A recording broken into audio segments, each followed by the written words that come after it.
नमस्कार दोस्तों। ये पेपर है, ठीक है ना। पेपर है ये। अब इसमें अपन 30 क्वेश्चन देखने हैं मनोविज्ञान के। ठीक है, मनोविज्ञान के 30 क्वेश्चन देखने हैं। अब जिस में भी मनोविज्ञान आती है, जिस भी एग्ज़ाम है, जिस की भी पद की एग्ज़ाम है, चाहे वो छोटी से छोटी एग्ज़ाम हो या फिर बड़े से बड़े पद की एग्ज़ाम हो, तो अगर उनमें मनोविज्ञान आ रही है तो उनके लिए काम का है। तो चलिए शुरू करते हैं। बाल विकास एवं शिक्षा शास्त्र। ठीक है भाई। अब महारत उन्मुख है ना, महारत उन्मुख शिक्षार्थी आमतौर पर सफलता का श्रेय को देते हैं और असफलता को, जब महारत उन्मुख शिक्षार्थी आमतौर पर सफलता का श्रेय योग्यता को और योग्यता और कोशिश को देते हैं और असफलता को अपर्याप्त कोशिश। एक में क्या है, एक में 4 है, ठीक है ना, यही है इसमें।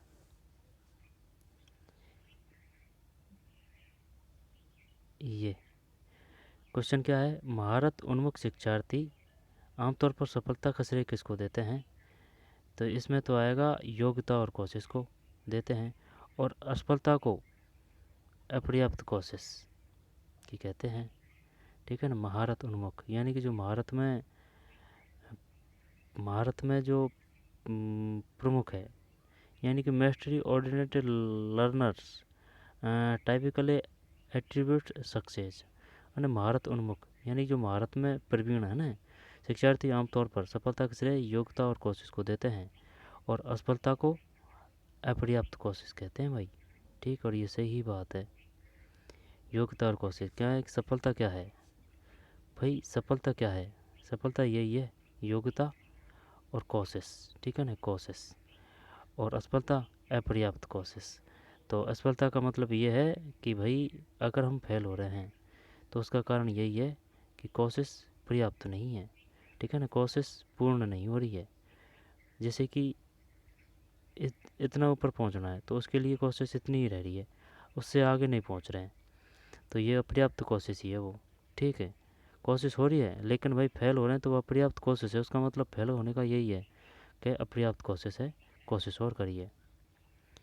और योग्यता और कोशिश ये है सफलता का से, अगर योग्यता और कोशिश है तो सफल है और अगर अपर्याप्त कोशिश है तो उसको असफलता कहते हैं। निम्न में से कौन सा कथन विकास के समीपस्थ दूराभिमुख सिद्धांत का प्रतिनिधित्व करता है। जब 2 में 3 है, 2 में 3 है। मोतियों को धागों में पिरोने से पहले बच्चे गेंद को पकड़ने की क्षमता विकसित करते हैं। ठीक, निम्न में कौन सा कथन विकास के समीपस्थ दूराभिवास यानी कि समीप, जैसे कि ये मान लेते हैं अपन बच्चा है तो समीपस्थ दूराभिमुख यानी कि समीप से दूर का सिद्धांत। बात पहले समीप आ रही है ना, तो समीप से दूरभिमुख यानी समीप से दूर जाने का सिद्धांत प्रतिनिधित्व करता है। मोतियों को धागों में पिरोने से पहले बच्चे गेंद को पकड़ने की क्षमता विकसित करते हैं, क्योंकि ये ज़्यादा वो है, सूक्ष्म कार्य है मोतियों को धागों में पिरोने का। पहले गेंद को पकड़ने की क्षमता विकसित करते हैं। मोतियों को धागों में पिरोने से पहले गेंद को पकड़ने की क्षमता विकसित करते हैं, यानी कि पहले गेंद को पकड़ने के बाद में जब आप ट्रेंड हो जाएंगे गेंद को पकड़ने में, बच्चा जब ट्रेंड हो जाएगा तब वह मोतियों की जो धागा है उसमें पुरो सकता है। अगर कोई छोटा बच्चा है उसको कहे डायरेक्ट कि भाई आप ऐसे कीजिए, ये जो धागा है उसमें मोतियों को पिरोइए, तो वो पुरो पाएगा, नहीं पुरो पाएगा, क्योंकि वो गेंद को ही सही ढंग से नहीं पकड़ता है, तो पुरो कैसे पाएगा। तो पहले मूर्त होगा फिर ये बाद में होगा ना। 2 में 3, मोतियों को धागों में पिरोने से पहले बच्चे गेंद को पकड़ने की क्षमता विकसित करते हैं। वाइगोस्की के अनुसार बच्चे स्वयं से बात करते हैं। जब वाइगोस्की ने कौन सा दिया था, सामाजिक, ठीक है ना, सामाजिकता का सिद्धांत दिया था वाइगोस्की ने, याद कैसे कर रखा है, वाइगोस्की है ना, वाइगोस्की। जब ये स है वाइगोस्की से सामाजिक। आंसर क्या है इसमें, 3 में। दूसरे फोन में आंसर की खोल रखी है ना। जब 3 में 1 है,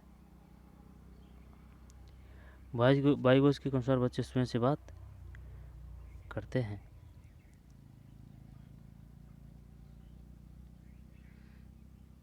4 में 3 है। क्या है? 4 में 3। वाइगोस्की के अनुसार बच्चे स्वयं से बात करते हैं क्योंकि वे आत्म केंद्रित होते हैं। दोबारा देख लें। महारत उन्मुख शिक्षार्थी आमतौर पर सफलता से योग्यता और कोशिश को देते हैं और असफलता को अपर्याप्त कोशिश कहते हैं।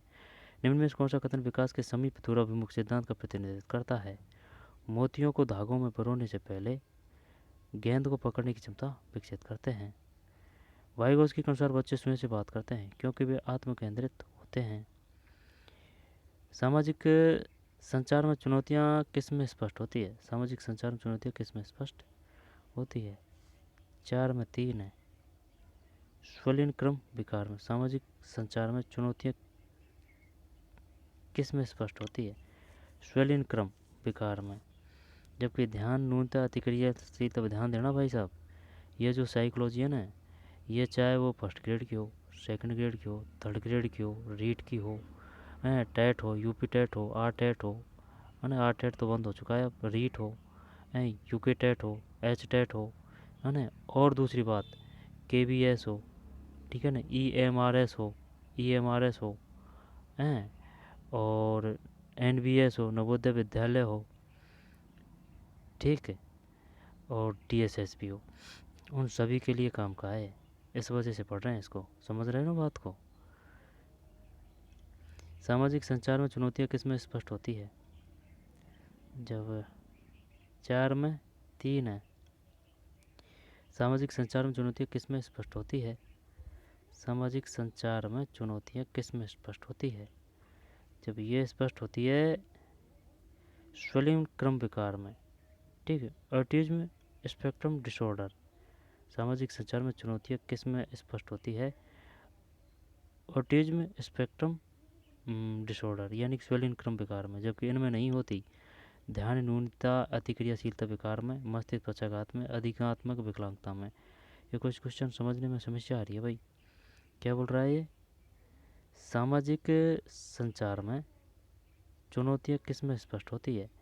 स्वलीन क्रम विकार में। इसको बोलते हैं ऑटिज्म स्पेक्ट्रम डिसऑर्डर। जबकि ध्यान न्यून अतिक्रियाशीलता विकार में यह है, मस्तिष्क पक्षाघात में यह है, अधिकात्मक विकलांगता में यह है। कोई बात नहीं ना, किस में स्पष्ट होती है। जब ये समझ में ही तो आए, ये समझने का ही तो खेल है। साइकोलॉजी और कुछ नहीं है, क्योंकि वो एक लाइन देगा, वो एक लाइन में जो खाली स्थान देता है वो पता होना चाहिए, बस उसको वो चाहिए। ये है। तो सामाजिक है। संचार में चुनौतियाँ किस में स्पष्ट होती है? Challenge in social communication are evident in. जब स्वलिन क्रम में विकार, तो इनमें नहीं होती। इसका मतलब ध्यान न्यूनता अतिक्रियाशीलता विकार में, मस्तिष्क पक्षाघात में, अधिकमात्म विकलांगता में। ठीक है भाई। वाइगोस्की के सीखने और विकास के सिद्धांत के अनुसार निम्नलिखित में से कौन सा आलम्बन का उदाहरण है? तो इसमें आलम्बन से क्या सा मतलब है भाई? वाइगोस्की है ना, सामाजिक सिद्धांत। तो which of the following is an example? इसके फोल्डिंग है, हाँ। और यही तो, तभी तो ये जो इंग्लिश है ना काम की है। जैसे कि अगर ये साइकोलॉजी हुई, एक तो देखे मनोविज्ञान हुई, एक जो क्या है वो है ना, वो मनोविज्ञान होगी, एक अर्थशास्त्र है ना। अर्थशास्त्र में भी कुछ कुछ शब्द भारी भरकम आते हैं। मनोविज्ञान, अर्थशास्त्र, और हाँ यही है। अगर इनकी इंग्लिश देख ली जाए ना तो काफ़ी क्वेश्चन सॉल्व हो जाते हैं। और हिंदी के भी कोई कोई काफ़ी भारी भरकम शब्द होते हैं, अगर उनका हिंदी ट्रांसलेट देख लिया जाए तो उससे काफ़ी हेल्प मिल जाती है। तो चाहे वो मनोविज्ञान हो, चाहे वो अर्थशास्त्र हो, चाहे वो हिंदी है, अगर समझ में थोड़ी बहुत समस्या है तो उसका एक बार इंग्लिश देख लेना चाहिए, जिससे कि कुछ तो हेल्प मिलती है। वो है। अब ये देख, अब ये क्वेश्चन को कर देंगे अपन, क्योंकि ये जो है ना, इसने क्या दे रखा है, ये आलम्बन। अब ये आलम्बन को अपन नहीं जानते भाई, सिर्फ अपन तो जानते हैं इसके फोल्डिंग। इसके फोल्डिंग उसको कहते हैं, जैसे कि ये सीढ़ी है।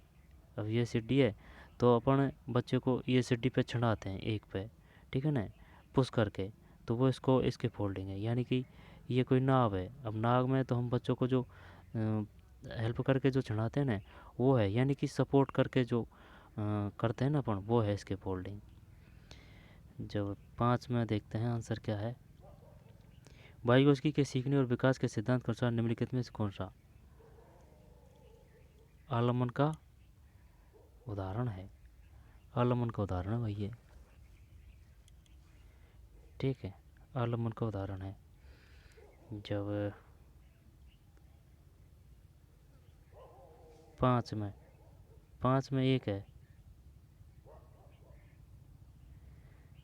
5 में 1 का मतलब है किसी कार्य को छोटे चरणों में तोड़ना और आवश्यकता अनुसार सहायता प्रदान करना, ये है भाई, ठीक है।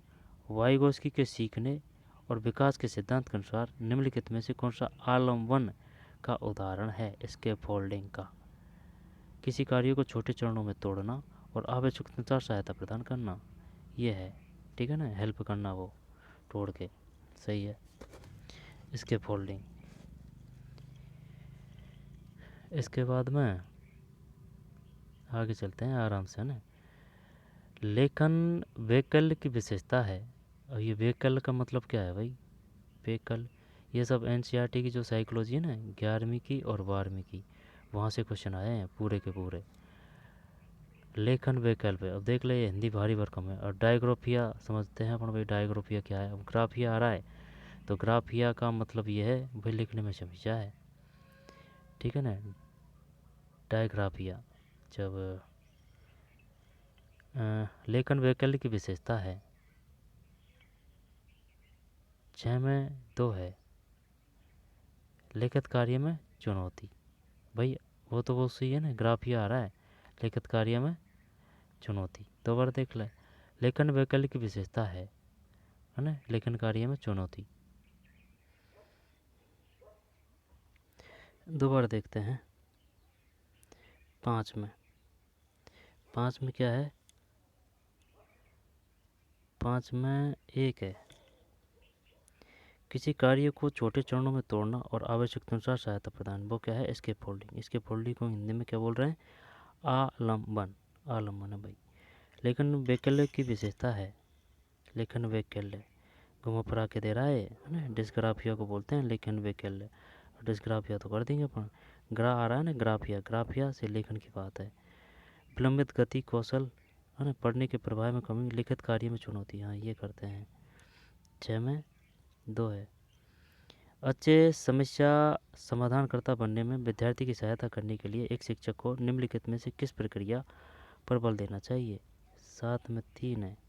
बड़ी और जटिल समस्याओं को छोटी प्रबंधनीय समस्याओं में विभाजित करना, बड़ी और जटिल समस्याओं को छोटी प्रबंधनीय समस्याओं में विभाजित करना। एक समावेशी कक्षा में छात्रों की आवश्यकताओं को पूरा करने के लिए एक शिक्षक को बहुसंवेदी सामग्री का उपयोग करना चाहिए। एक समावेशी कक्षा में छात्रों की आवश्यकताओं को पूरा करने के लिए शिक्षक को बहुसंवेदी सामग्री का उपयोग करना चाहिए। इसका मतलब क्या है, टीचर ए शॉल्ड यूज ए मल्टीशनरी, है ना, material to cater to need of student in a inclusive classroom. जब क्या आएगा इसमें, भाई क्या आएगा बता। समावेशी कक्षाओं को पाठ्यक्रम सामग्री के मानकीकरण के साथ साथ मूल्यांकन रणनीतियों में मानकीकरण को अपनाना, ये तो सही है। बहुसंवेदी, समावेशी कक्षाओं को पाठ्यक्रम सामग्री के मानकीकरण के साथ साथ मूल्यांकन रणनीतियों के मानकीकरण को अपनाना चाहिए। समावेशी, इसका इंग्लिश देख भाई, inclusive classroom should adopt standardized of curriculum material as well. जब एक समावेशी कक्षा में छात्रों की आवश्यकताओं को पूरा करने के लिए शिक्षक को बहुसंवेदी सामग्री का उपयोग करना चाहिए। चल ठीक है ना। समावेशी कक्षाओं को पाठ्यक्रम सामग्री के मानकीकरण के साथ साथ मूल्यांकन रणनीतियों के मानकीकरण को अपनाना चाहिए। ये भाई ये तो है ना, ये समझ में नहीं आ रहा है यार। चल देखते हैं इसमें क्या मांग कह रहा है ये। 8 में 1 है, ए सही है, आर गलत है, हाँ ये ए सही है भाई, ठीक। एक समावेशी कक्षा में छात्रों की आवश्यकताओं को पूरा करने के लिए शिक्षकों को बहुसंवेदी सामग्री का उपयोग करना चाहिए, ये सही, आर गलत। फिर रचनावादी दृष्टिकोण से बता क्या आएगा इसमें। रचनावादी दृष्टिकोण से व्यक्ति पर्यावरणीय घटनाओं से निष्क्रिय रूप से प्रभावी होते हैं। कौन सा आएगा इसमें? कुछ आ रही है समझ में? रचनावादी दृष्टिकोण, व्यक्ति पर्यावरणीय घटनाओं से निष्क्रिय रूप से प्रभावित हो, ये नहीं, ये निष्क्रिय नहीं आएगा। व्यक्तियों को नए व्यवहार सीखने के लिए अनुकूलित किया जाता है। सीखना वर्तमान समझ का विस्तार और परिवर्तन है। सीखना वर्तमान समझ का विस्तार और परिवर्तन है। सीखना बस हमारे दिमाग की कोरी स्लेट पर संगों को लिखना है, ऐसे नहीं है। तो ये सीखना वर्तमान समझ का विस्तार और परिवर्तन है। अब क्या ही करें, 2 करें या 3 करें? 9 में 3 है भाई, 9 में 3 है। सीखना वर्तमान समझ का विस्तार और परिवर्तन है, विस्तार और परिवर्तन है। रचनावादी दृष्टिकोण से सीखना वर्तमान समझ का विस्तार और परिवर्तन है। इनका ना स्टैंडर्ड बढ़िया होता है। मेरा कहने का मतलब ये है, देखें जैसे कि आप मनोविज्ञान की तैयारी कर रहे हो, ठीक है ना, मनोविज्ञान की तैयारी कर रहे हो, चाहे वो किसी भी पद के लिए कर रहे हो, तो ना ओल्ड क्वेश्चन पेपर निकालो, ठीक, ओल्ड क्वेश्चन पेपर निकालो, हर एक फैक्ट को, तथ्य को याद करो, पहले खुद करने की कोशिश करो, इसके बाद में अगर नहीं हो रहा है फिर आंसर देखिए, और चाहे वो सही जा चाहे गलत जा, उसको साथ के साथ याद करने की कोशिश करिए। तो पूरा पेपर निकालो, कम से कम जितने भी लगी हैं, है ना, 8-10 हज़ार क्वेश्चन निकाल लो किसी भी सब्जेक्ट की, बहुत हेल्प मिल जाएगी आपको, ठीक। रचनावादी दृष्टिकोण से जो क्या है इसमें, 9 में 3 है। सीखना वर्तमान समझ का विस्तार और परिवर्तन है। सीखना वर्तमान समझ का विस्तार और परिवर्तन है, ये है भाई। प्रभावी शिक्षक खुद को शिक्षार्थियों की दैनिक जीवन और उनकी सामाजिक सांस्कृतिक पृष्ठभूमि से परिचित कराते हैं। सही है, सीखना एक सामाजिक संदर्भ में होता है। तो अब इसमें अपन दोनों कर देते हैं, है ना, दोनों सही लग रहे हैं। 10 में 3 ए आर दोनों सही है, आर एक ही सही व्याख्या है, सही है। देख, प्रभावी शिक्षक खुद को शिक्षार्थियों के दैनिक जीवन और उनकी सामाजिक सांस्कृतिक पृष्ठभूमि से परिचित कराते हैं। समझ रहा है बात को? सीखना एक सामाजिक संदर्भ में होता है। किस में होता है? सामाजिक। Learning take a place in a social context, सही बात है। सीखना एक सामाजिक संदर्भ में होता है। प्रभावी शिक्षक खुद को शिक्षार्थियों के दैनिक जीवन और उनकी सामाजिक सांस्कृतिक पृष्ठभूमि से परिचित कराते हैं। सीखना एक सामाजिक संदर्भ में होता है। अर्थपूर्ण अधिगम मुख्य रूप से किसके बारे में नहीं है? जब जानकारी को रटना नहीं आएगा बिल्कुल, है ना, अवधारणा को समझना है, कौशलों का, हाँ जब नोट नहीं है, जब यही आएगा तो, है ना, जबकि ज्ञान का निर्माण है, अवधारणा को समझना है, कौशलों का विकास है। 11 में 1, ठीक है। अर्थपूर्ण अधिगम मुख्य रूप से किसके बारे में नहीं है?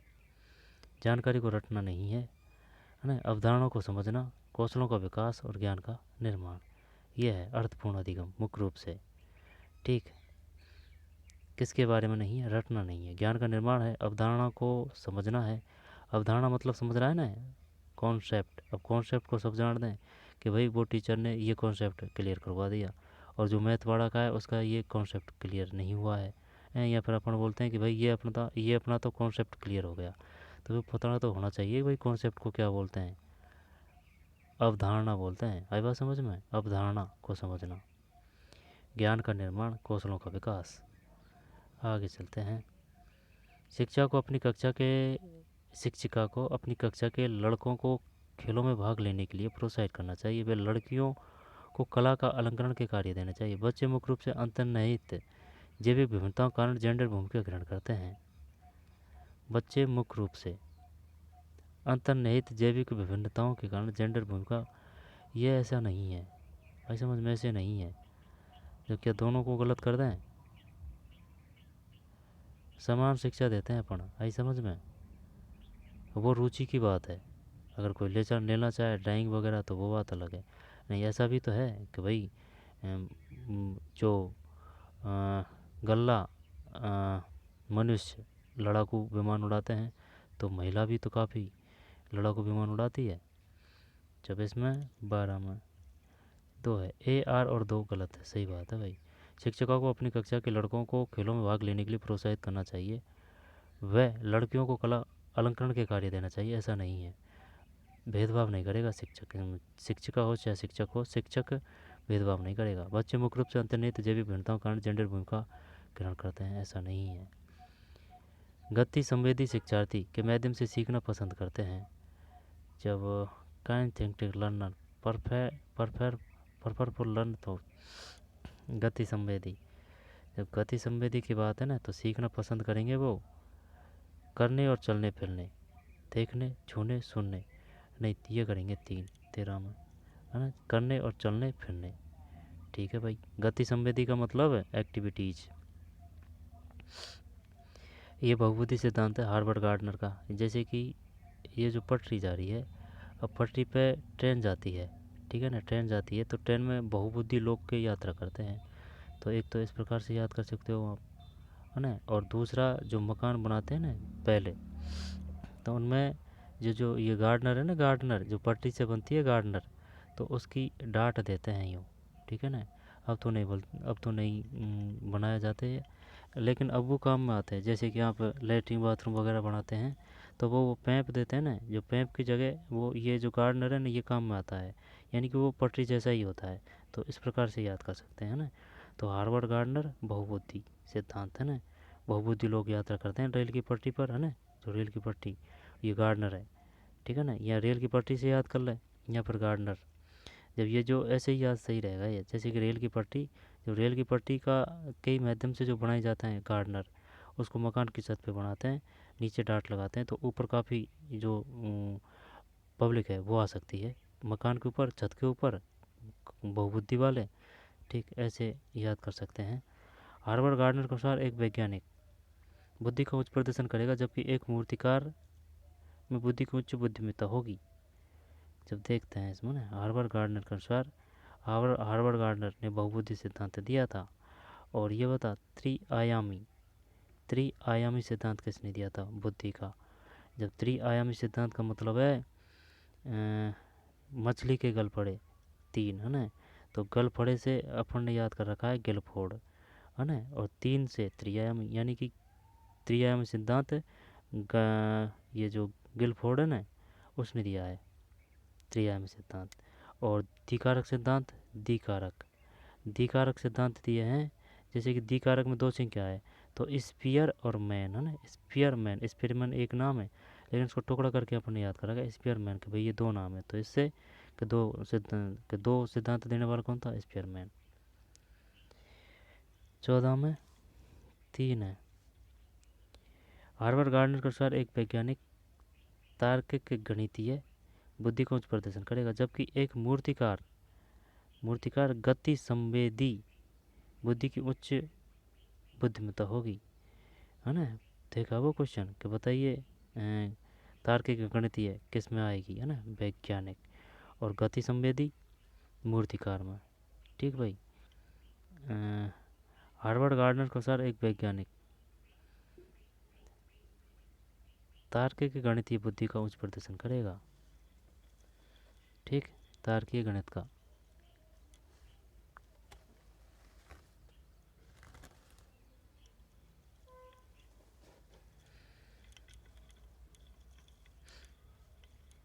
दोबारा देख, हार्वर्ड गार्डनर के अनुसार एक वैज्ञानिक, है ना, जब वैज्ञानिक में होती है तार्किक गणितीय क्षमता, और गति संवेदी एक मूर्तिकार में।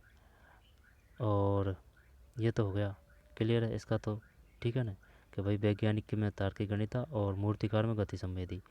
लेकिन ये बता, स्थानिक जो बुद्धि है वह किस में आएगी, यानी कि प्रकृतिवादी और स्थानिक किस में आएगी, ट्रांसजेंडिक और स्थानिक किस में आएगी, है ना। ये पता होना चाहिए इनके बारे में भी। समावेशन को बढ़ावा देने के लिए क्या आवश्यक है?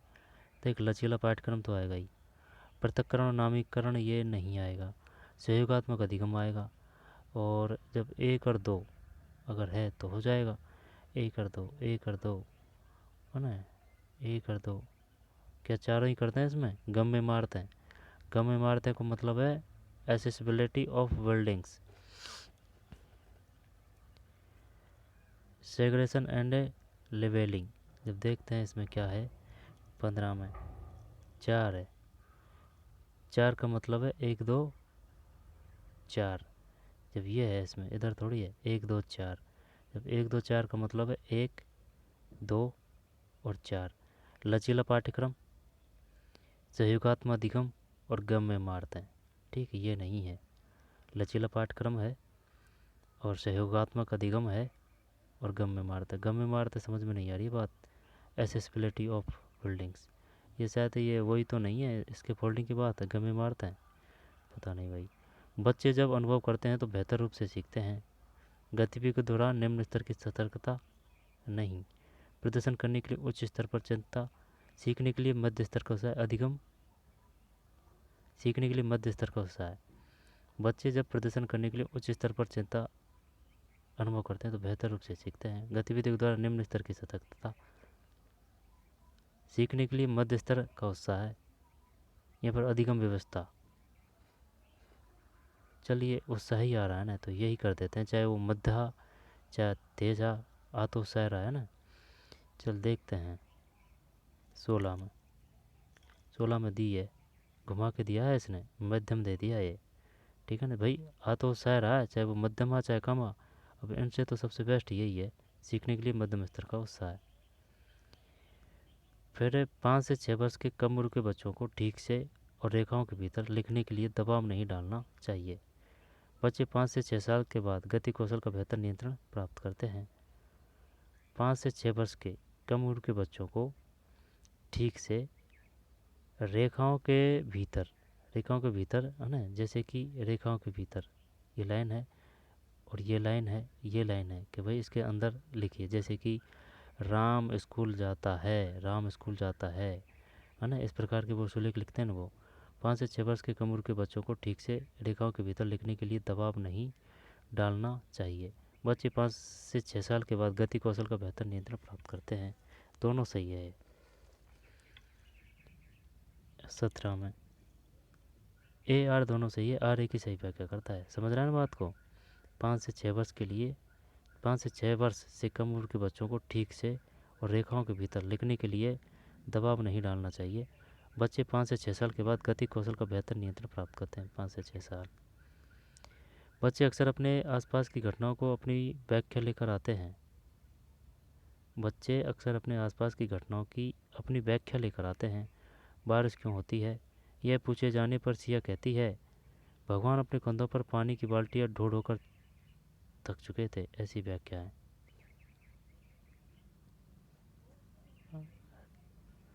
बारिश क्यों होती है, यह पूछे जाने पर सिया कहते हैं कि भगवान अपने कंधों पर पानी की बाल्टियाँ ढो ढो कर थक चुके थे। ऐसी व्याख्या है।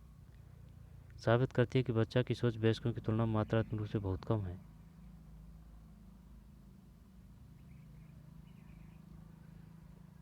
संकेत देती है कि बच्चों ने अपने सांस्कृतिक परिवेश के अनुकूल सहज समझ होती है, जिससे वे घटनाओं को समझने की कोशिश करते हैं।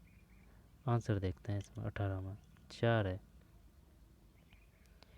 4 का मतलब ये है, संकेत देती है कि बच्चों में अपनी सांस्कृतिक परिवेश के अनुकूल सहज संबंध समझ होती है, जिससे वे घटनाओं को समझने की कोशिश करते हैं।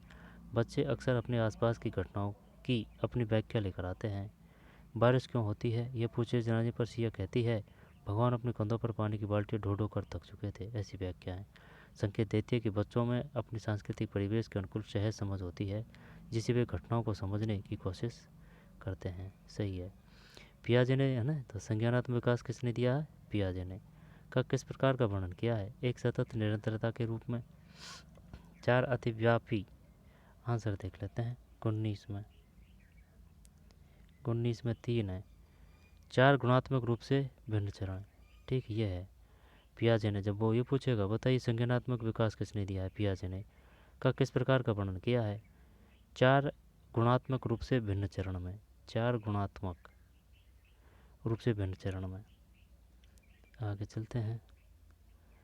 विद्यालय में खेलने के समय ऋषभ एक 7 वर्षीय लड़के के खेलने के लिए एक गुड़िया उठाई। गुड़िया उठाई। उसके कुछ साथियों ने उसकी इस पसंद के खिलौने के लिए उसका मजाक उड़ाया। एक शिक्षक ने अपने विद्यार्थियों में लैंगिक भूमिका के संदर्भ में लचीलापन विकसित करना चाहता है। को इस स्थिति में निम्नलिखित में कौन सी प्रतिक्रिया देनी चाहिए? 20 में 3 है, ऋषभ को गुड़िया के साथ खेलने देना चाहिए और दूसरे बच्चों को कहना चाहिए कि वे भी अपनी पसंद का कोई खिलौना चुन सकते हैं। विकास के संदर्भ में एक समय सीमा जिसमें एक व्यक्ति विशिष्ट उत्प्रेरणाओं के प्रति प्रबंधित संवेदनशीलता रखता है, जिससे कि वह कुशल तरीके से कार्य करने के लिए विशेष कौशल विकसित कर सके। वह विकास की कुछ बात आ रही है समझ में? इसको अपन ही करेंगे दिखाना, गलत तो हो जाएगा होगा। तो विकास के संदर्भ में एक समय सीमा जिसमें एक व्यक्ति विशिष्ट उत्प्रेरणाओं से मतलब क्या है? Development terms a time frame where a individual uploads at a amplified sensitivity to particular institute है। डेवलपमेंट की बात कर रहा है। विकास तो ये हो गया तो डेवलपमेंट, लेकिन उत्प्रेरणा का पता नहीं है भाई, है ना। एक विशिष्ट उत्प्रेरणाओं के प्रति परिवर्धित संवेदनशीलता रखता है, जिससे कि वह कुशल तरीके से कार्य करने के लिए विशेष कौशल विकसित कर सके। वह विकास की जब है ना, एक तो ये प्रेरणा से पकड़ ले और एक संवेदनशीलता है ना, और एक विकास कौशल विकसित कर सके। यह विकास की कोटलेखन एनकोडिंग अवधि, प्रोत्साहन अवधि, हाँ यही करते हैं प्रोत्साहन अवधि। 21 में गलत है भाई, 21 में 3 है, चुनौतीपूर्ण अवधि है। विकास के संदर्भ में एक समय सीमा जिसमें एक व्यक्ति विशिष्ट उत्प्रेरणाओं के प्रति परिवर्तित संवेदनशीलता रखता है, जिससे कि वह कुशल तरीके से कार्य करने के लिए विशेष कौशल विकसित कर सके। वह विकास की 21 में 3 है, चुनौतीपूर्ण अवधि कहलाई जाती है। 21 में 3 चुनौतीपूर्ण अवधि है ना, चुनौतीपूर्ण अवधि।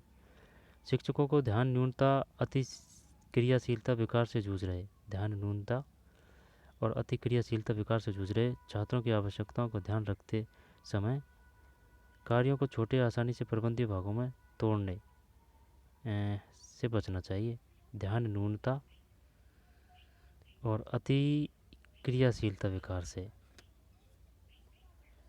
विकर्षण और शोर करने, पाठ्य सामग्री और निर्देशों में लचीलेपन, कार्य को छोटे और आसानी से प्रबंधित भागों में तोड़ने, बहुसंवेदी सामग्री का उपयोग करने। ये बी कर दिया, 4 करते हैं इसमें, सही है। क्योंकि भाई पहले ही अगर ध्यान बढ़ रहा है तो आप उसको अलग अलग चीज़ दिखाएंगे तो फिर ध्यान विचलित होगा ना बच्चे का, ये है। तो ये नहीं है। शिक्षकों को ध्यान न्यूनता अति क्रियाशीलता विकार से जूझ रहे छात्रों की, एक तो ध्यान न्यूनता और अति क्रियाशीलता विकार से जूझ रहे छात्रों की आवश्यकताओं का ध्यान रखते समय से बचना चाहिए। बहुसंवेदी सामग्री का उपयोग, using a multi sensory material, है ना, ज़्यादा मटेरियल की ज़रूरत नहीं है। विकर्षण और शोर करने से बचना चाहिए। पाठ्यकृत सामग्री और निर्देशों में लचीलेपन से, है ना, ये इनसे बचने की ज़रूरत नहीं है, ये तो ज़रूरी है। विकर्षण और शोर करने से, पाठ्यक्रम सामग्री और निर्देशों में लचीलेपन, ये करना चाहिए। कार्य को छोटे आसानी से प्रबंधित भागों में तोड़ने से, ये करना चाहिए, ये भी करना चाहिए, ये भी करना चाहिए, ये नहीं करना चाहिए। लॉरेंस कोहलबर्ग ने जब ये जो लॉरेंस कोहलबर्ग है ना, इन्होंने दिया है नैतिक विकास का सिद्धांत, समझ रहा है बात को। नैतिक विकास का सिद्धांत ने तर्क दिया है कि बच्चों में नैतिक विकास निरंतर रूप से होता है। बच्चों में नैतिक तर्क में सांस्कृतिक अंतर होता है। नैतिक विकास क्रमिक चरणों में होता है। बच्चों में नैतिक तर्क में लिंग, जब ये क्या क्रमिक चरणों में होता है, ये कर दें, यहाँ पर निरंतर रूप से होता है। ये सांस्कृतिक अंतर होते हैं, देखते हैं भाई, इसमें 3 करते हैं, इसमें 23 में, सही है भाई, 23 में 3। नैतिक विकास क्रमिक चरणों में होता है। लॉरेंस कोहलबर्ग ने तर्क दिया है कि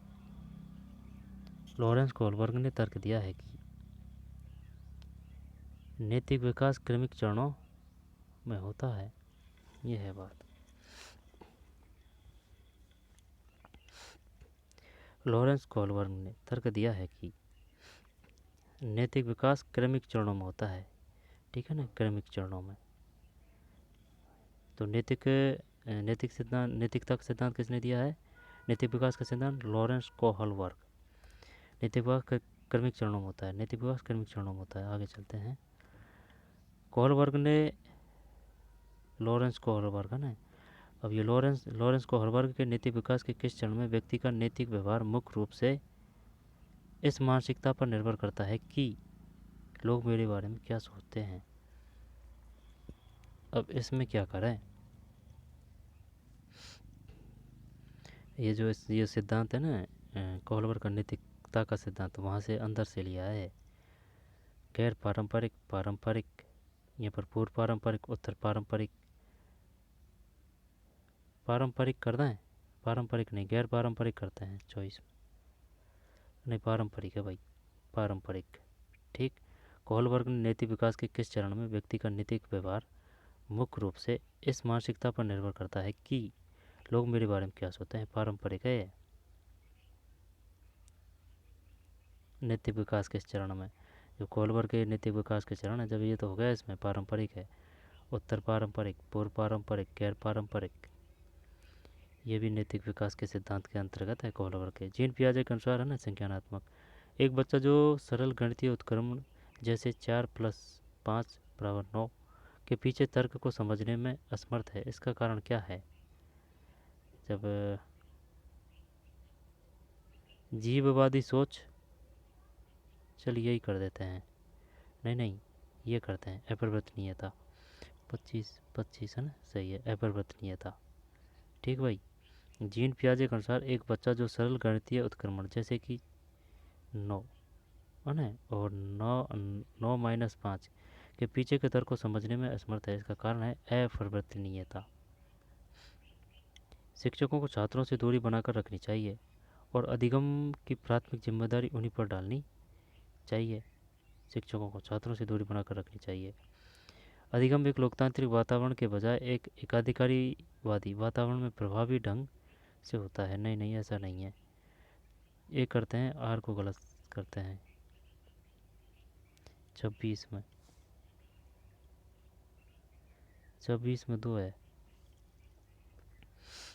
ए आर दोनों गलत है, दोनों ही गलत है भाई। ये दूरी बनाने की ज़रूरत नहीं है।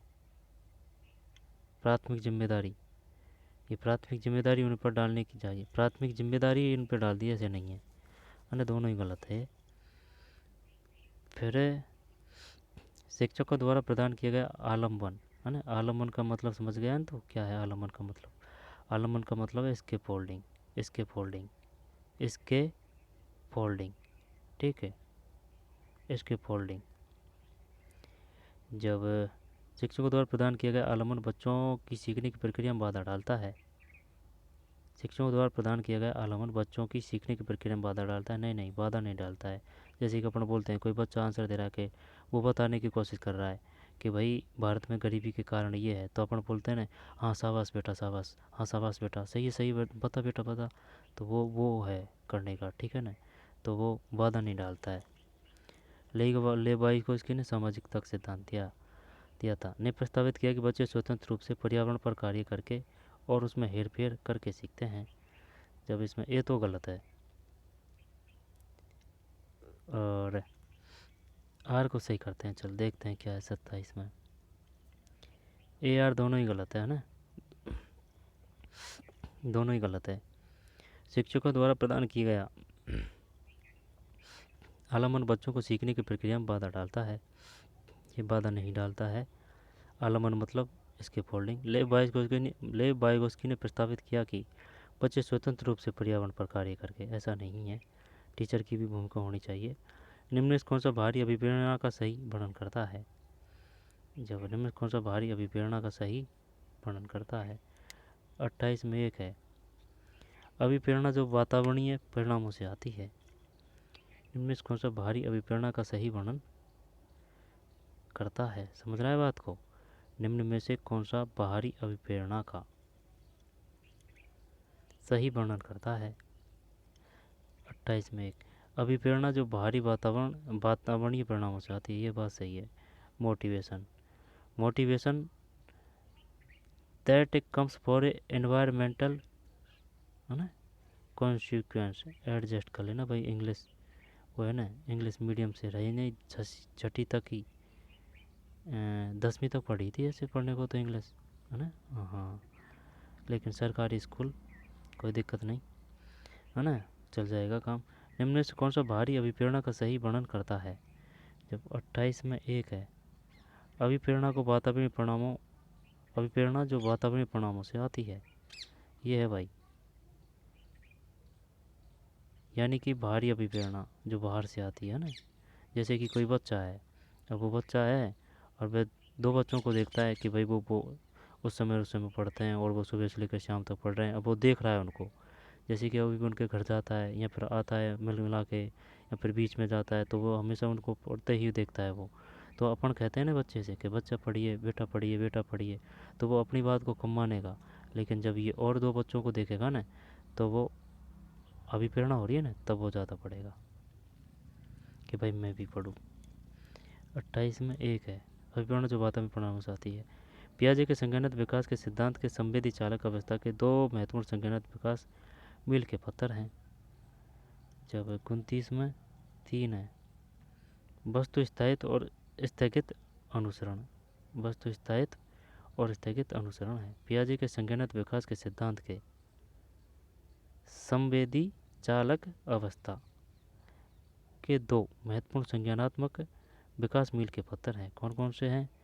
एक तो वस्तु स्थायित्व है ना, और स्थगित अनुसरण है।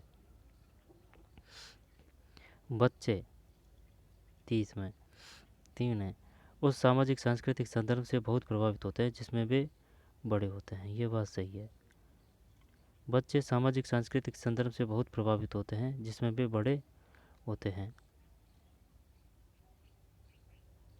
ठीक भाई, उस सामाजिक सांस्कृतिक संदर्भ से बहुत प्रभावित होते हैं जिसमें वे बड़े होते हैं, यानी वातावरण का बहुत प्रभाव पड़ता है। यह है बात। जैसे कि दो भाई बहन हैं या फिर 3 भाई बहन हैं, तो अगर जैसे कि दो दो बहन हैं, वो इंटेलिजेंट है पढ़ने में, तो जो बच्चा है ना वो भी इंटेलिजेंट होगा पढ़ने में।